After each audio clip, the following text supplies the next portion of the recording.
Bihar assembly ఎన్నికలు నిన్నటితో ముగిశాయి. అన్ని ఎగ్జిట్ పోల్స్ కూడా బీజేపీ నేతృత్వంలోని ఎన్డీఏ కూటమినే గెలుస్తుందని చెప్పాయి.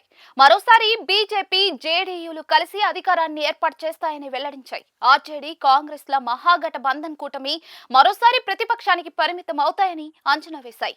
ఇదిలా ఉంటే ఈ ఎన్నికల తర్వాత జూనియర్ పార్ట్నర్ గా ఉన్న బీజేపీ బీహార్లో సింగిల్ లార్జెస్ట్ పార్టీగా అవతరించబోతున్నట్లుగా తెలుస్తోంది. ఇకపై బీహార్లో బీజేపీ బిగ్ బ్రదర్ పాత్రను పోషించే అవకాశం ఉంది. ఈసారి బీజేపీ 70కి పైగా స్థానాలు గెలుస్తుందని అన్ని సర్వేలు అంచనా వేస్తూ ఉన్నాయి. ఇదే సమయంలో ఆర్జేడీ 2020 ఎన్నికలతో పోలిస్తే తక్కువ సీట్లు గెలుపొందుతుందని చెప్తూ 2020 ఎన్నికల్లో ఆర్జేడీకి 75 సీట్లు వస్తే బీజేపీ 74 సీట్లు గెలుచుకుంది.